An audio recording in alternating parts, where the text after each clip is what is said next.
Mic check.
Hey, what's going on, guys? How are you?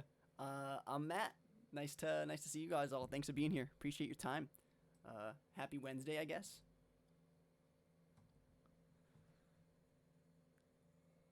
How many people we got here today so far? It's my cell phone playing back the stream. What's going on, KMVP51995? Thanks for being here. Much appreciate your time.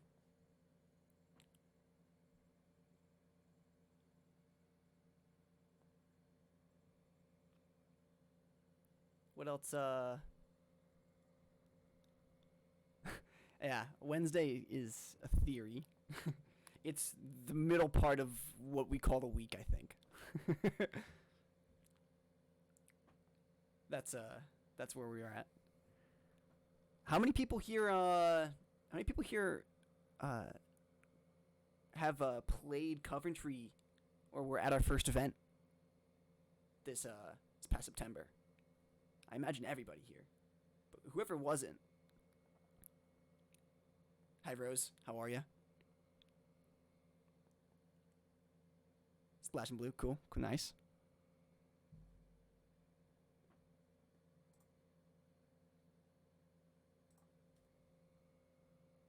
That's good. Yeah, I know. That's right, you did. You said that last time we had this stream. No, you weren't. I mean, like, your body was physically there. Your mind was running a LARP like a genius. I don't know if you were in that equation.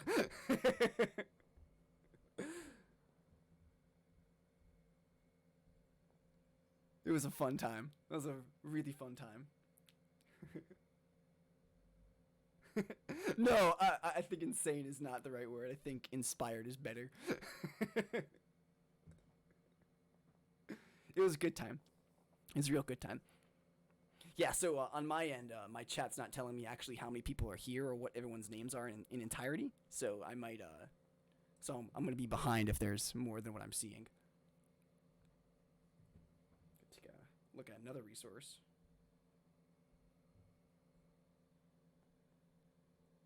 There we go. That might be giving me a more up-to-date list faster. So, tonight, so last week, Patrick talked about religions, and mentioned the staff members and other plot staff members that had contributed their religions and written in, fleshed out the world of religions. My contribution to that pool was the Inward Mind, which is a church led by one of the Coventry gods we call Loranen. It's, the Church of Loranen. Everyone understands Loranen. And I'm not going to rehash everything that Patrick talked about last week. But if anybody does want to look at that, you can check out our YouTube. And you can see those videos if you need to get a refresher course sometime in the near future. Beyond that, the Inward Mind was largely the largest religious content I've given the game so far, and that was like a big chunk of what I wrote before the first event, helped to write for the most part. And I also wrote The Nation Nightmare. That was another huge chunk of my writing that I did for the LARP. But that was my present day stuff. I've been doing this for about 10 years now. I ran into Jake a long, long time ago at another at a game, another LARP game. And 10 years go by, and he asked me to get on this staff after we've gamed for so long and played alongside each other's characters. Caps lock stuff, I think. Lots of caps. I can tweak that down, but for the time being, a lot of cap locks. I know. Use Exca. I'll change that later. Yeah, Nightbot gets angry. Yeah. See, I love adding more letters to things. It's visually more pleasing. Anyways. So Nightmare and the Inward Mind were the load-bearing pillars of my content contribution to Coventry, and then with events happening, obviously not now, but with the events that are first event and the second event and the events that will follow, I'll be there staffing them, writing new plot and conducting new plot and plot that's already in the content in our rulebook. That's Nightmare and Inward Mind. But that's not all I do. I do anything that the plot staff needs me to do. That's really my primary role now. When we're running games, you have time slots and fill them. And I like it. It's fun. It's a good time. And it's been a real good experience. And a lot of that enthusiasm, started like almost 20 months ago now. Like, you get a call from Jake. Hey, come play my staff. Come staff my game. It was a good time. And then from the get-go, that's when the planning for the Inward Mind and Nightmare began. And largely that is what we talked about for months and months on end. And more staff members came in, and we started sharing each other's nations, and it was great. And that's my experience with Living Fictions and Coventry thus far. That's kind of me in this whole game. So, is there anybody here who actually follows the Church of the Inward Mind on any other characters?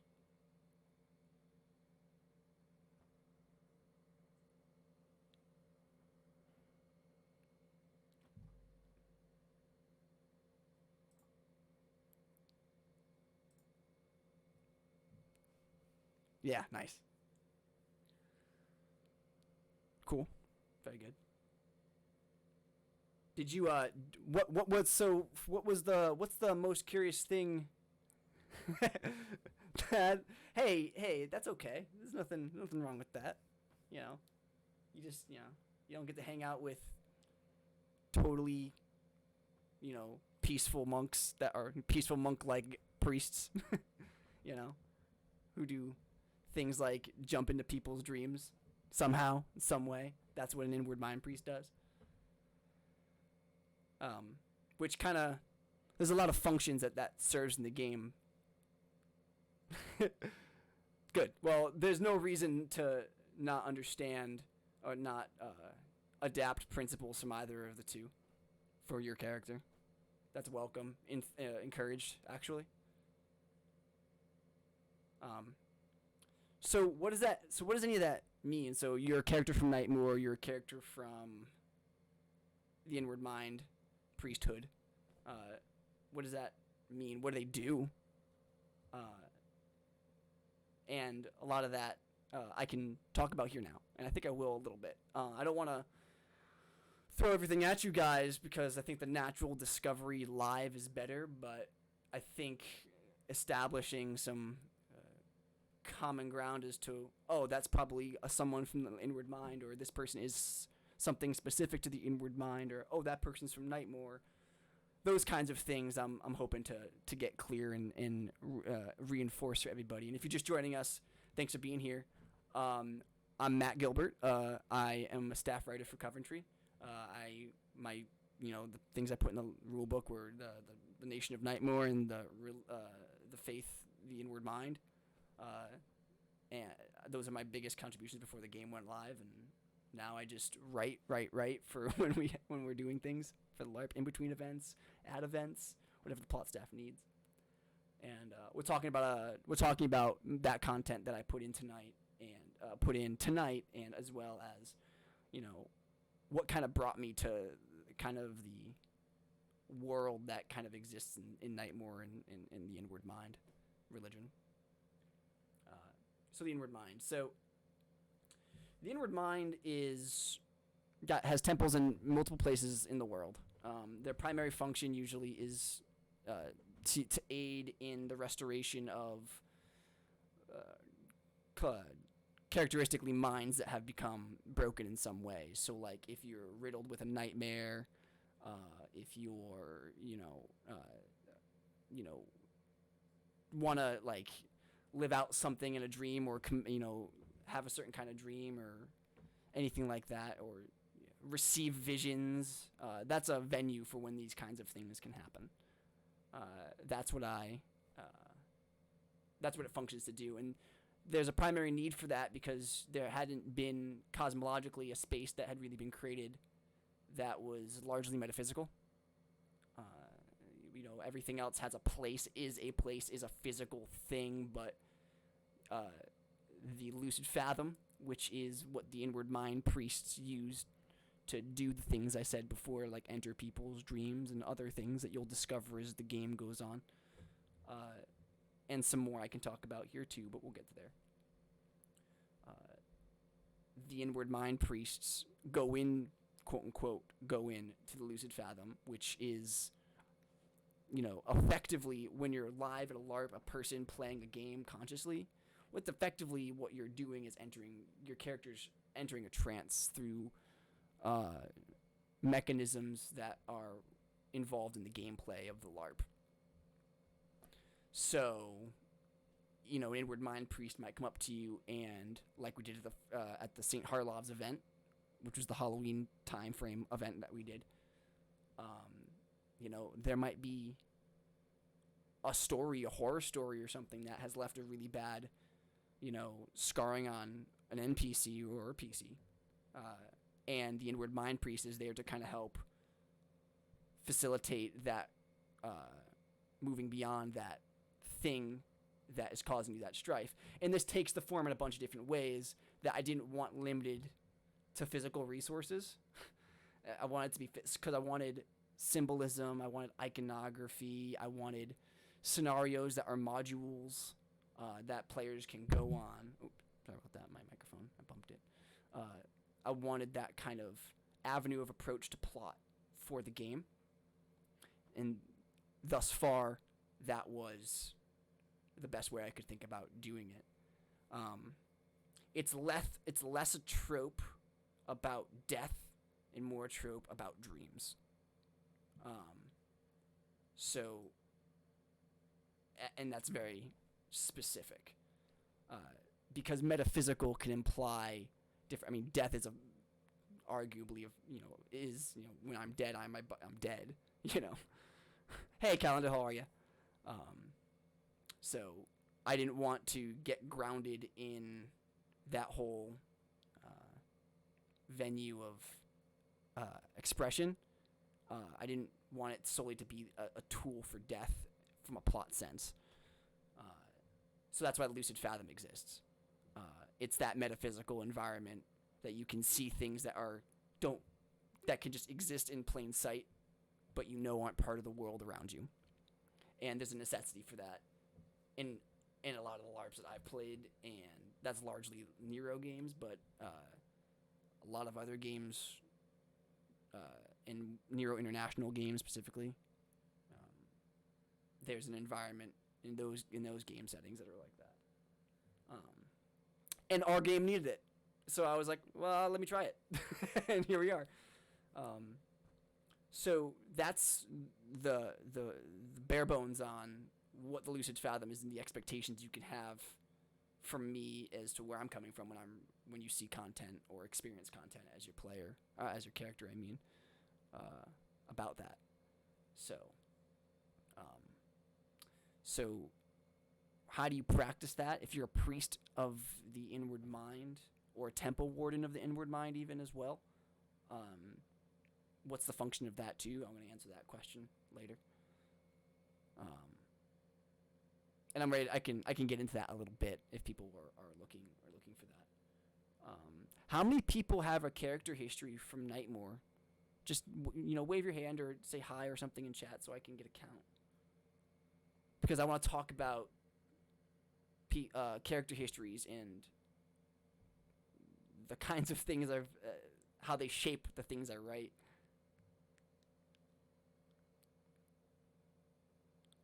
Cool.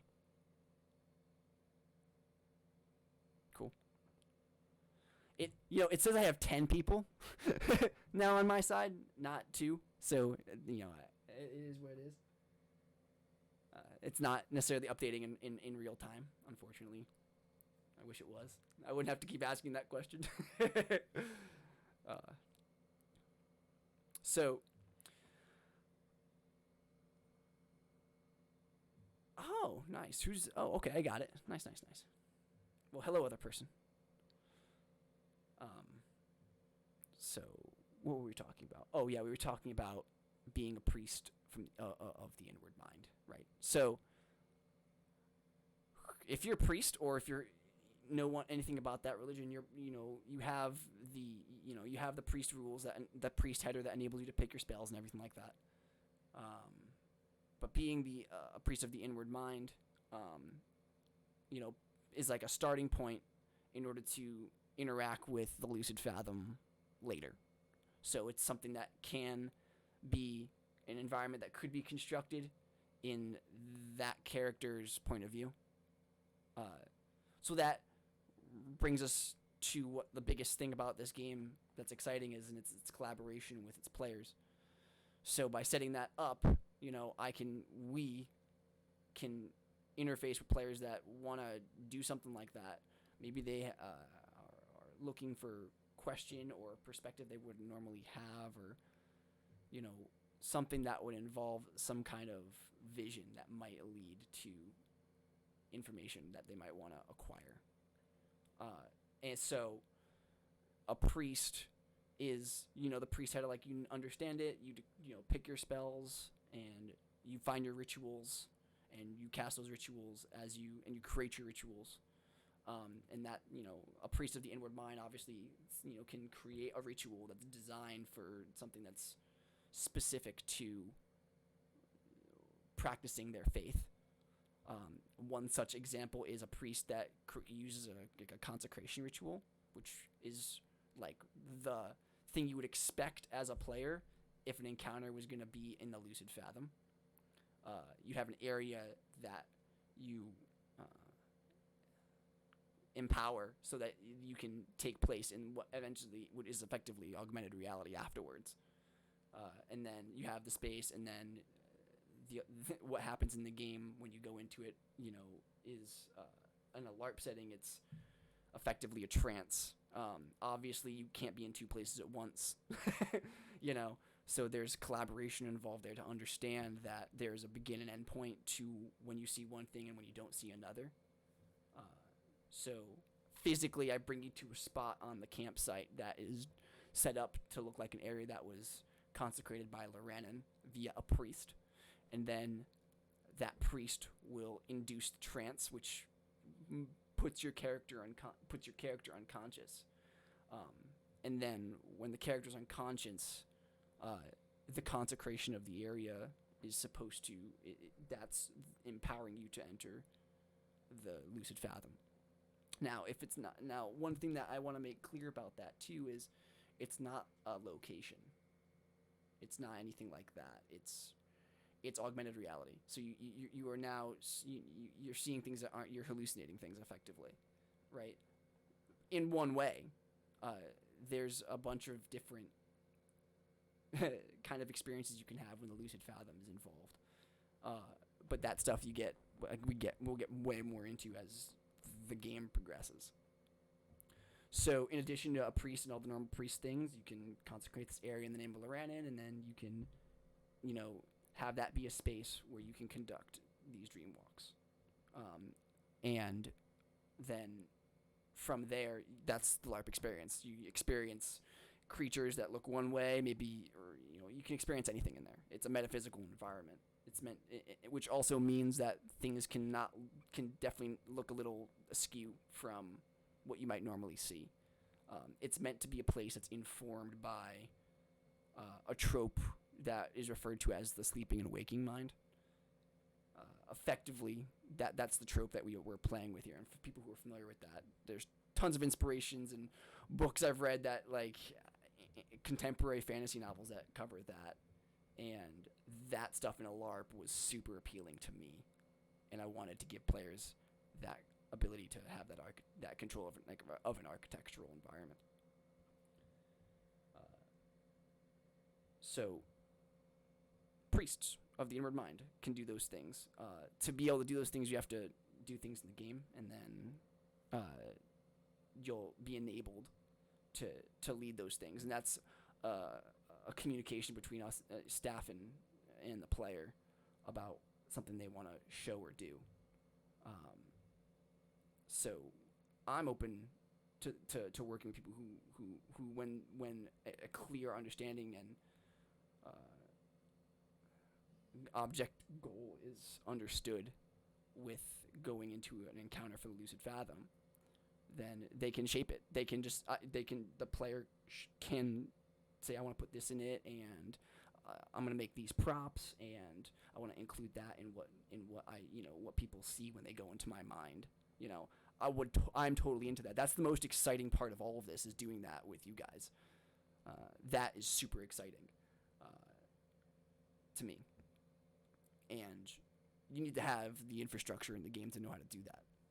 So that's why the inward mind faith exists in some ways. But I've rambled on about a ton of that.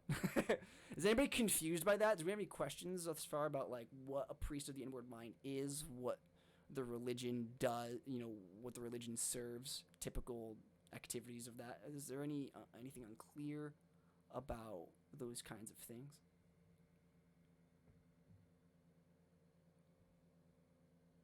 I'm going to sway like this while I look at the chat, looking for questions to populate.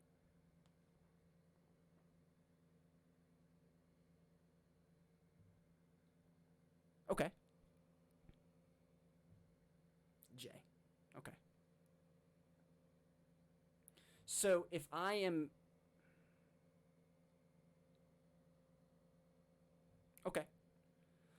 What's unclear? What part did I lose you at?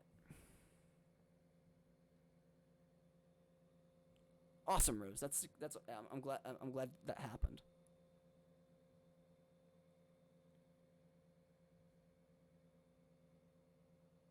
Is it... Well, I'll wait for you to ask that. But while that thought's being... Oh, okay. So once you as a player, as a priest of the inward mind, if you're choosing to want to be able to go into the Lucid Fathom on your terms, me as a plot staff person would want to work with the player to establish what they'd want to do in that setting. And this comes with the context of having experienced a module in the Lucid Fathom. So once you've seen it and experienced it and know what it can look like, how little or how expansive it can look, my hope is that you can copy that and insert your own things that your character inwardly thinks about. Maybe a particular letter, I don't want to say a lot of specific things because I don't want to imply one thing or another.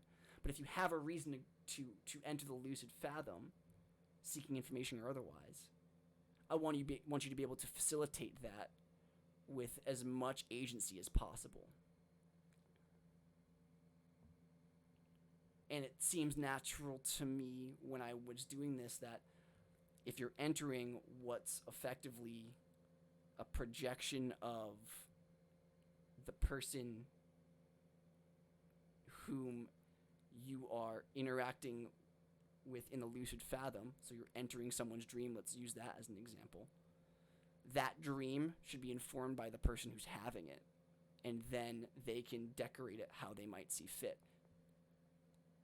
That is like the top end striving thing for me.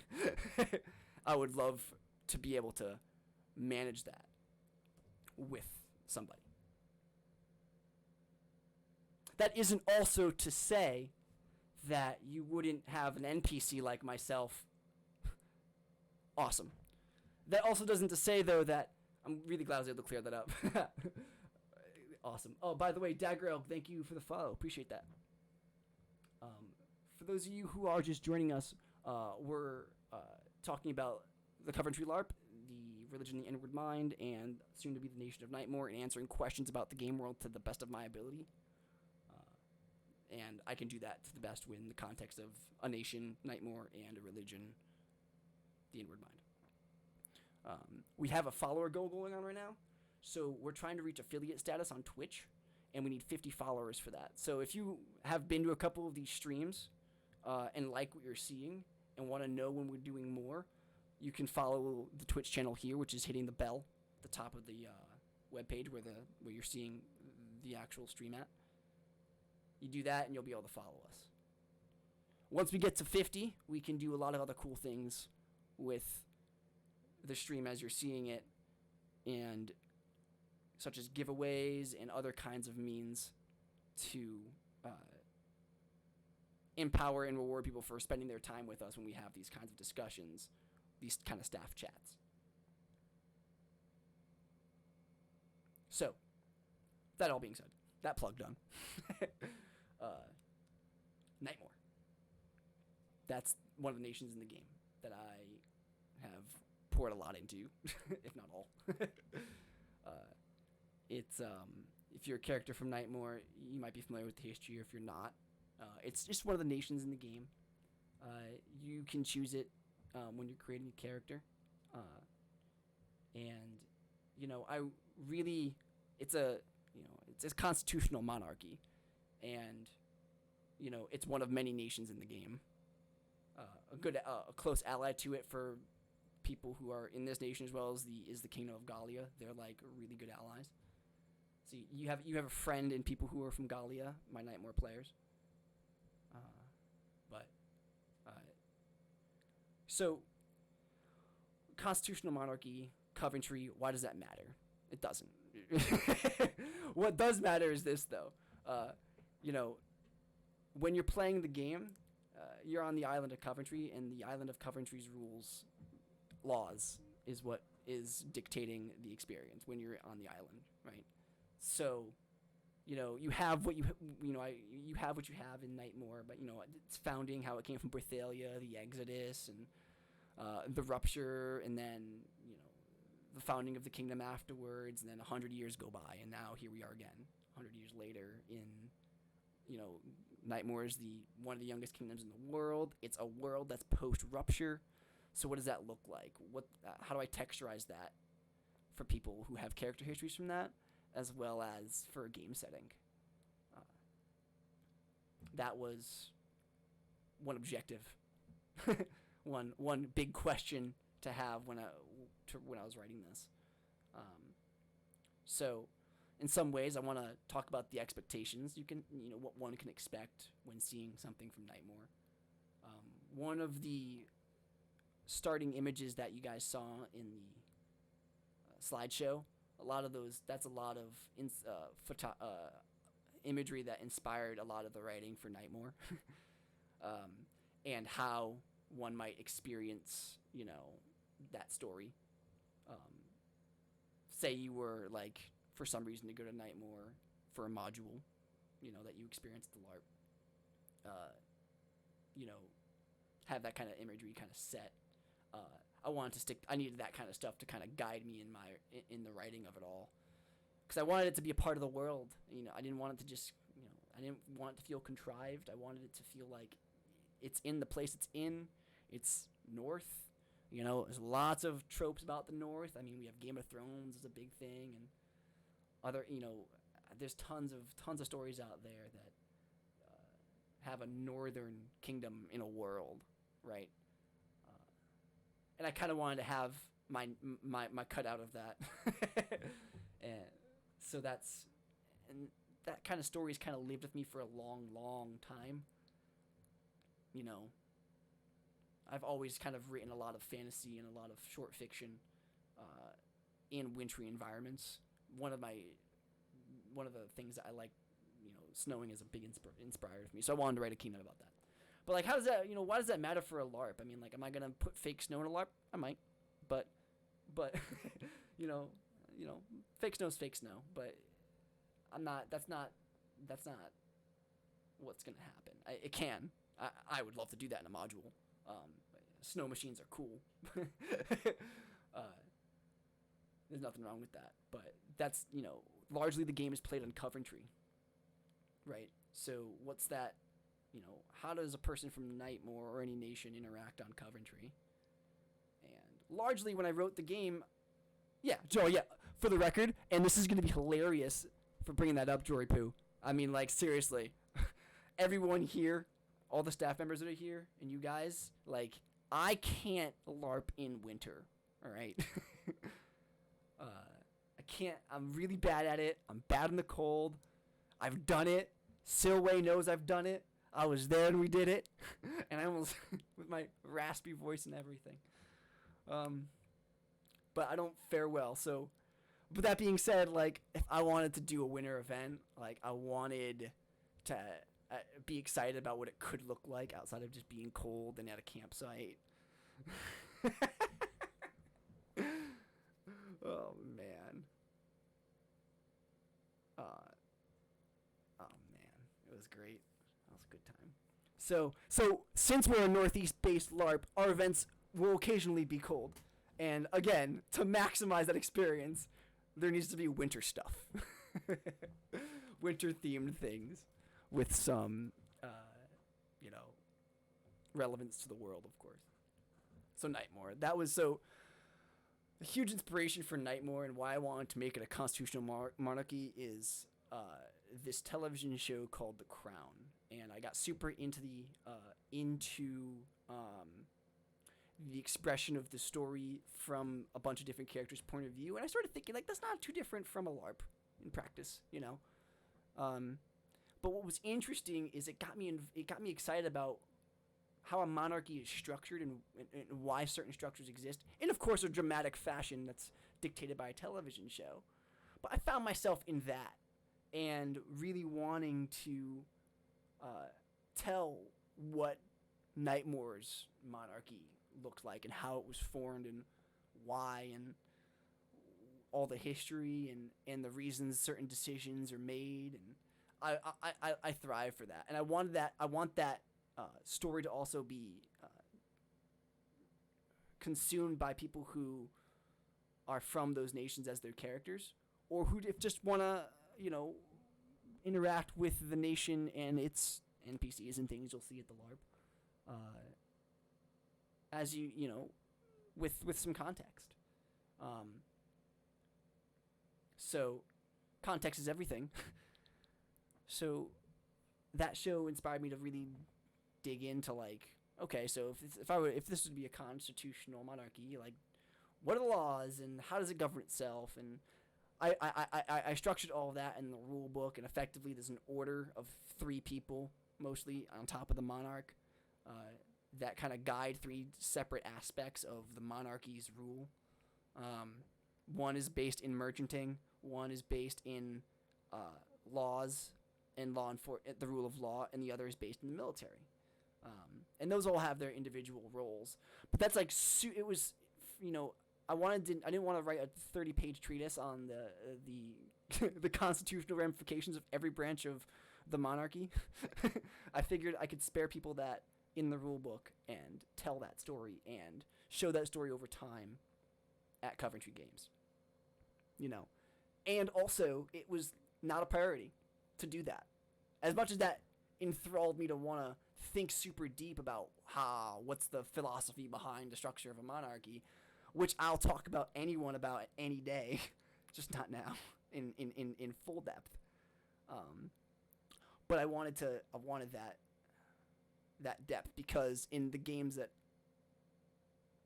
listen, all right, don't say those things in public to me, all right?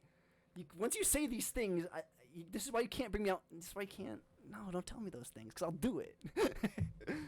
But aside, that aside, I mean, I can deliver a lot of information role playing at an event. So I didn't want to inundate the rule book with that, so I left it out. And that, for some people, that is something they want to have for the building of their character histories. But largely, I think most would agree, those kinds of things haven't really shown up in our histories. People, we have nations that structure out how their governments work and everything, but I don't think people are coming to play the LARP to experience law and order. But it's got to be there for there to be a believable world.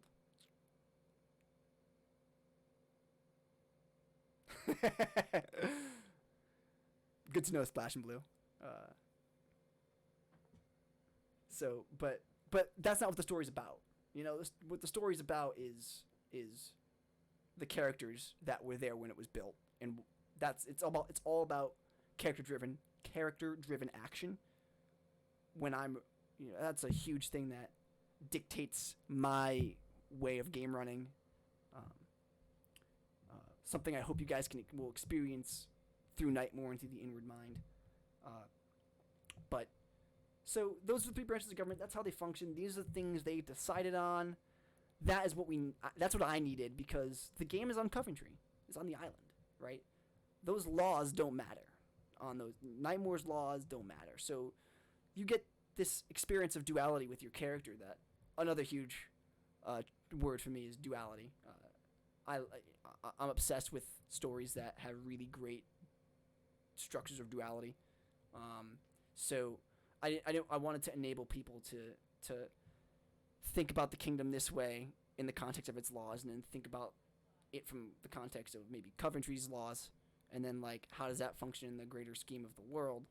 And all those pieces kind of had to kind of at least come close to each other, so that they can at least be seen and referenced. But if they were too far apart, then it would just seem like a whole bunch of wasted time. Why spend all that time thinking about how the government forms when they won't, a player might not experience that in a macro full event kind of experience.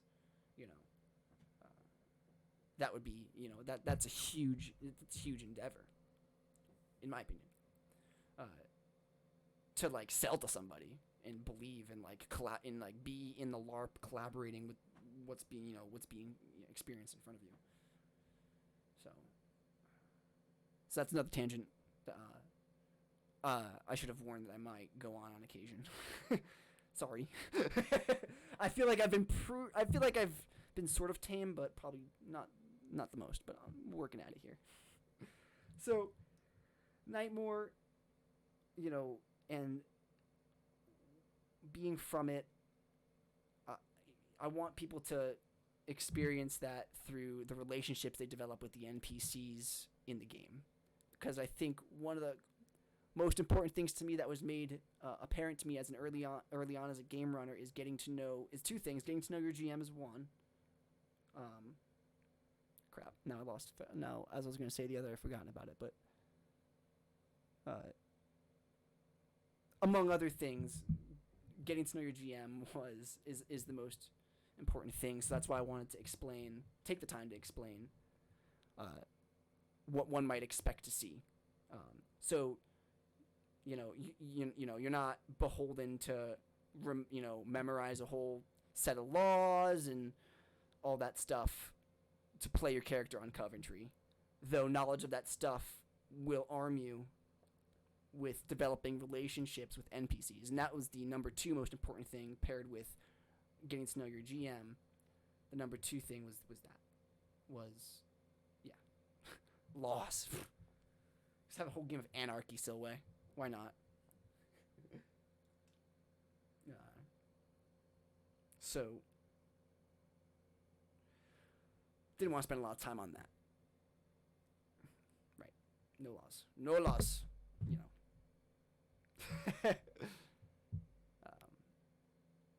so, um, so Nightmare is a kingdom that's set in like the wintry north kind of setting, and one particular kind of set of imagery that I'm obsessed with is the Aurora Borealis. I think it's the prettiest thing on the planet, hands down on planet Earth, and I wanted it to be revered in Nightmare culture. It's something that when it comes to lights and showing that color and putting it in your eyes, that's something that I felt I could do at a LARP. And if I could do it at a LARP, then if it can be felt, it can be experienced, it can be touched at a LARP, then I gotta write about it. So one of the images from the slideshow earlier is the double crescent moon with the cyan color and everything like that. And that's one kind of example of that inspiration filtering into the kingdom. But I want to talk about next how someone might meet an NPC or something like that for Nightmare. But I want to take time to answer any questions if anybody has any that they've thought of. It doesn't have to be relevant to Nightmare or the Inward Mind or anything like that. It could just be a question about game running. Hey, would it be possible to do this? I can say, and I can inform that from the context of the things I mentioned earlier. Nightmare and the Inward Mind. But if anybody's got questions about that, hit me up.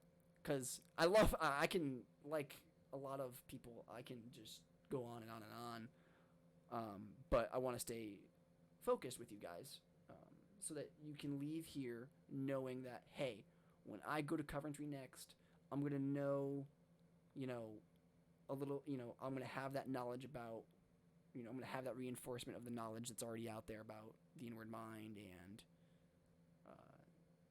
the nation that you wrote your character from. And then when you see things that you would know, you can reach out and interact with those things freely and touch them and develop the relationships. One of the most important things ever at a LARP. Your characters are largely entities that are going around the LARP world interacting with other NPCs and PCs, and you're forming relationships in that world. So you should be able to inform those role plays and what would be awesome if people could do that with those kinds of details, because sometimes the details occasionally matter, and they might be your perception of those details might be the thing that cracks the plot, it might be the thing that, reaches a solution to a problem you have or your group or your team has, So if you have questions about, that or anything pertaining to how that comes across in a LARP, I'll answer them to the best of my ability. So largely someone from Nightmare is going to have a belt flag that's going to have the Nightmare symbol on it. It's a given thing. And if you have, if you have a character from that, you can have, there's an avenue of approach you can take to talk to them. People sometimes get freaked out, the barrier for entry of interaction with another NPC seems too high, or maybe you psych yourself out reaching out to that person.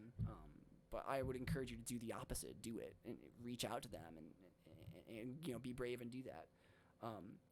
And I promise you that, you're going to feel more a part of the world when you're doing that.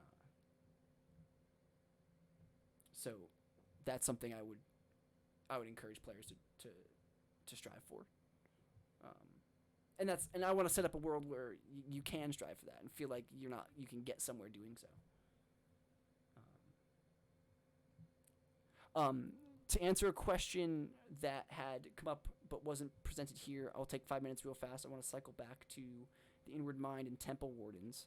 For those of you who have Temple Warden characters and want to be in like have reasons to follow the Inward Mind deeply or otherwise, something that I'd want to offer to you is you can think of a Temple Warden as, in some way as part of their accepted roles in the religious structure of the game is guarding priests, right?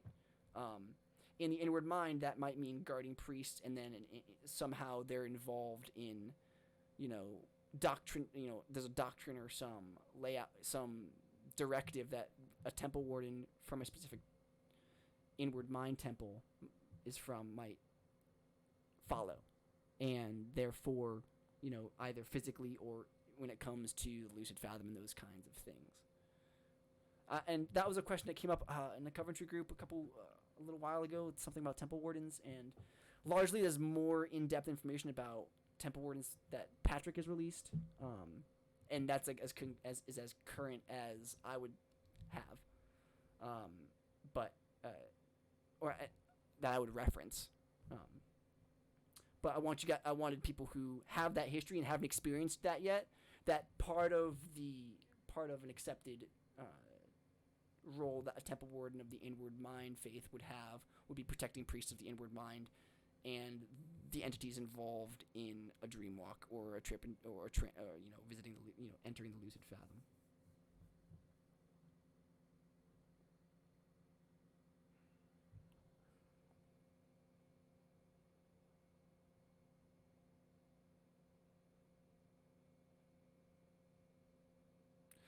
KMVP 51995 asks, I'm sure there's still bad blood with Nightmare and Berthalia, which I spelled very wrong. However, is it a peaceful tension, or do they come to blows? So you would on Coventry, you'll never see. There won't be. I mean, I'm not gonna. Okay, never's a bad word. I'm not gonna use that. Haha. See, caught myself there. Because never is only true until it isn't. That was something my professor told me when I was going through college. But I would, that is up to your perception of how NPCs from Berthalia or NPCs from Nightmare interact with each other, or somebody might witness that. That's going to give you the most accurate portrayal of what that relationship looks like, right? Now, there's written tension there, right? So, like, as a person making informed decisions about your character, you can play, there's tension there you can play on if you wanted to. If you wanted to be a character that had tensions with Berthalion. So, go forth, like, those are your decisions. Just, talk to staff about it and don't be, a jerk about it to other people if you wanted to be. Oh, yeah, yes. Amphibious Puppers Andy, he is another mastermind, another plot staff member who's a mastermind behind a lot of plots involving that will be he's involved with some things with Berthalia and Nightmare and other things like that. But that's my answer. My answer is you would want to observe that relationship between one entity and another via an NPC or something like that. But at that point, if you just are trying to develop maybe an opinion your character might have, you have grounds to be absolutely peaceful. 100% you can choose to be peaceful. You can reject the whole tension entirely. You can do anything, when it comes to that. I encourage you to play along collaboratively with us and be like, yeah, I want my person to not like that guy over there. We'll work with you as best we can. But yeah, you'd have to really see it to see if there's a reason, if they would ever come to blows.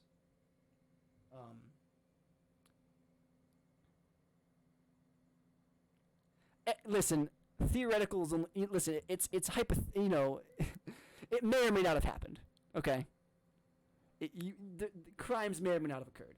I will neither confirm nor deny.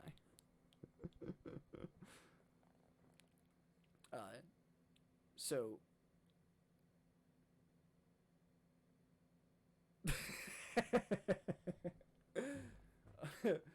But that's the thing, right? So you can't. But like that's an experience that is really cool. So it wouldn't be unreasonable for someone from Nightmare to not play into that tension. I asked because PvP is super not my thing. Yes, the answer to your question is yes. It would not be unreasonable. It would totally be within. Like if I were to walk in, full brain of the LARP in my brain because that's how I roll. Sorry, I wish I couldn't. You know, if I were to walk in and you were not to have tensions, I'm not gonna do anything that's gonna I'm not gonna actively try and get you to be like, no, you need to have this opinion against me. You know, I might give you reasons to change your opinion. I enable you to change your opinion. I enable you to be open-minded about, you know, the nature of the conflict between the two kingdoms. You know, that's what I would say is the most reasonable experience to have. And it's not, you know, PvP. I like to, in the context of our game, I like to think of it as more CVC, right? It's character versus character. And I know that's what you mean when you say PvP, but character versus character is something that I don't mind seeing. Doesn't make gameplay necessarily bad or good. All right, it's, you know, there should be conflict in the world, and your characters should have the details and be enabled to react to that conflict, or, you know, prevent that conflict if you think it's a conflict happening or to happen. So I would never bookend it in absolutes. That's for sure. And while I'm talking about conflict, speaking as a player, the players from Berthalia are pretty good about making arguments or conflict with them opt in for people, right? And that's a huge thing. And that's when Silway talks about that, that's an aspect of collaboration in the LARP that the game wants to accomplish. I think. I feel and want to facilitate with the content I release. Making arguments or conflicts without them. And the opt-in system is great too. I would cite the opt-in system right now, how we would control that communally. I think that's important, actually. Jake McCarthy, LFE, could you give a brief rundown as to, or okay, to the best of your ability, if you can't, just say you can't, but would you be able to comment at all about opting in, how to opt in, and, you know, does it mean something to opt out, or does it mean one thing or another? Silway's got it, though, as far as what it practically feels like when you're playing, what we want to create the environment to play in.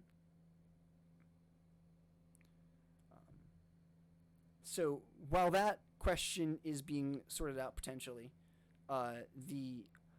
speaking of conflict, as I was trying to say before, you know, there's a conflict there between Nightmare and Berthalia. You know, you need to write and build conflict, right? And it needs to be believable, and you know, it can't, you know, the best conflict is, you know, feels the most organic. So when I was writing something, knowing that this was going to be an adverse, the nation, specifically my nation's history is intervened with Berthalia's, right? So there has to be, you know, it couldn't just be okay, here it goes, we're going to go make the Nightmare Kingdom over here, and then, you know, they're bifurcated forever. That's not the case. It's not realistic, right? So, not realistic is a loaded term, but it's not something that I wanted to stop at. It's believable, but I didn't want to stop there. I wanted to make it a little more meatier than that, right? So when you look in and when you see things in Nightmare content, might have common names in similar structures to what you might have found in Berthalian structure in history and culture. You know, there's not a complete alienation of it. They didn't just like become their own bubbles and then, you know, had their own traditions and all that stuff. Like, a lot of them play off each other, and there's riffs on perspective and stuff like that, you know? And all those things were meant to be tools for permutation, so that you could, so that there could be a lot of space in the relationship between those two kingdoms. So inherently, there had to be conflict. You know, I'm not afraid to, you know, I wasn't afraid to to present this one, you know, zeitgeist of a kingdom, and then the other zeitgeist of the kingdom, and you be able to see how one rejects the other clearly. Yet somehow, when you experience that in the game world, what does that look like? Are the characters openly fighting each other? Is there diplomacy? What else is going on? Do you know everything happening between those two nations at any given time? So in order for permutations of conflict to exist between the two nations, culturally or otherwise, there had to be a lot of space made, so that when something was seen, it had a low barrier of entry, and it wasn't like, here's a dense download of 30 years of of grudges and subterfuge and tragedy and treason and all sorts of kind of things, which all make for a great story. One that I would want stories that I would want you to experience at the LARP, and I wanted to make sure that that space was there.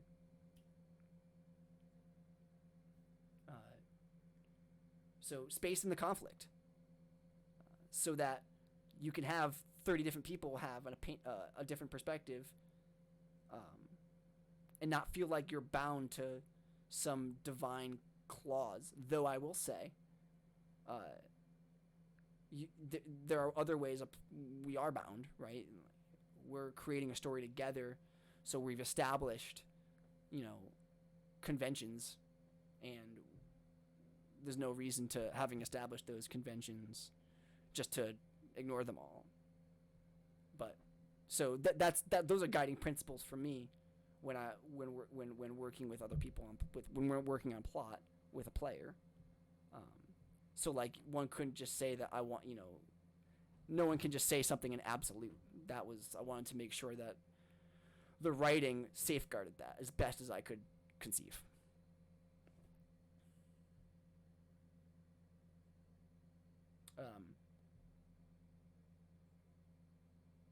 Thanks. I appreciate that. Thanks, Cam. So we've been on for about an hour. I want to talk about character histories for about 10 more minutes. We can move on from Nightmare from now, though I'll be answering questions, and you can listen to all of our a SoundCloud we'll make available later, but there's a SoundCloud, and you can listen to the excerpts of nations, histories, and cultures, which are straight out of the rulebook. So if you wanted to do that, so that you had a bite on everything, a bite on, Brathalia and Nightmare, you could do that. I will say, though, right now that not everything's there yet, so we're getting there.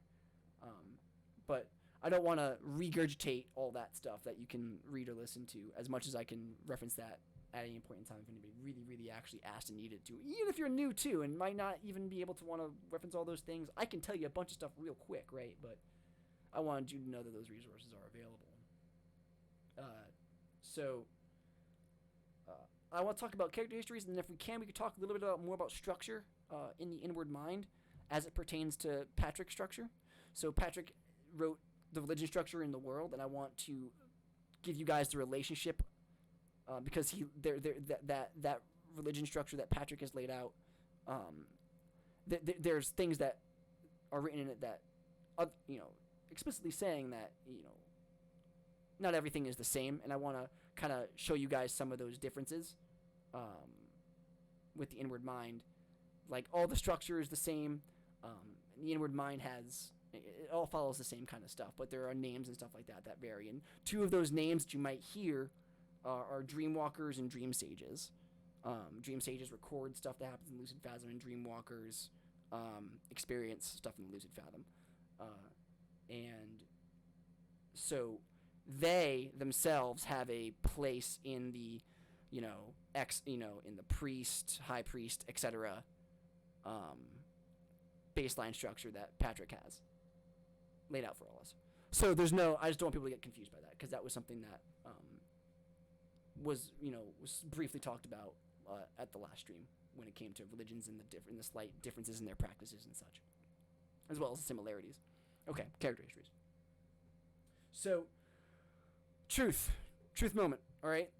I have read and every character history, of course, that someone has put themselves in Nightmare, and I've created things that were not in the rule book about the nation based on your histories, with the intent and goal of them still having been there in the world as you're living it, but I want you to know that how far I'm willing to look at when it comes to reviewing people who get character histories.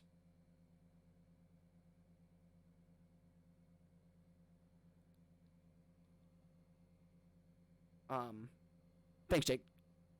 Much appreciated.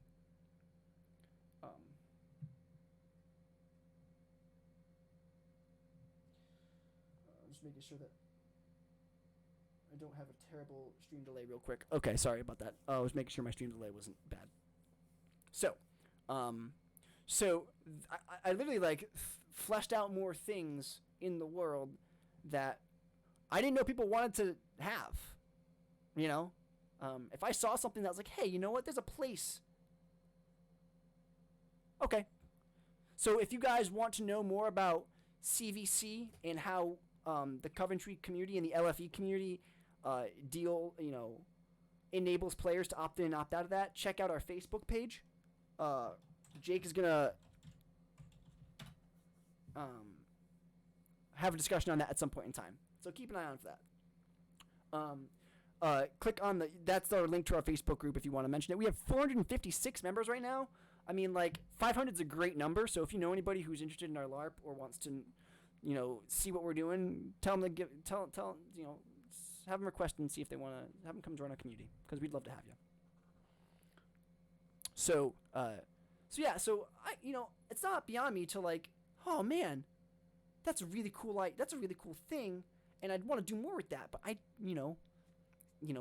can't think of everything at once, right? So, there are aspects of the world that have come to life based on character histories that I got that, I didn't plan for,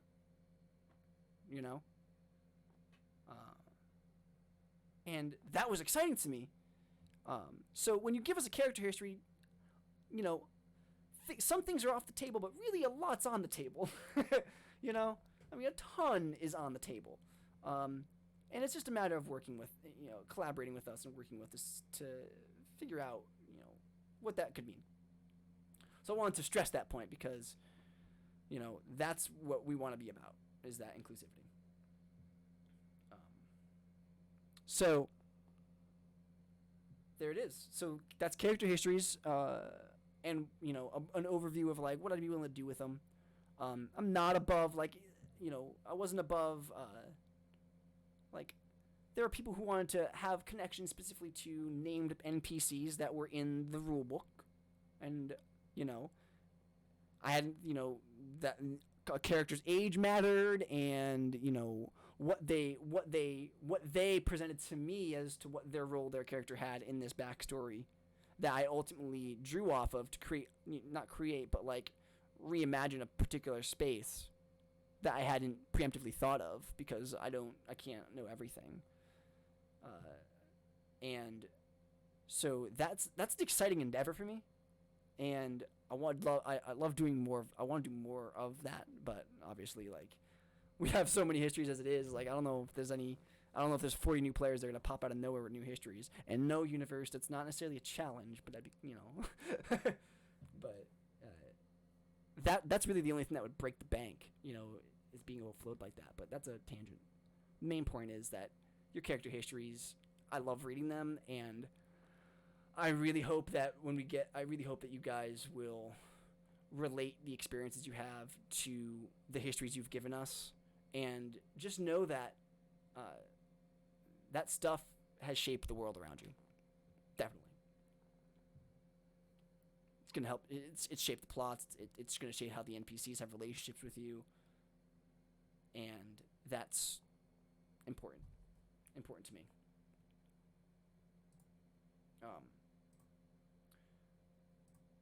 So that is a solid hour. I hope I didn't ramble too much. I want to answer questions. They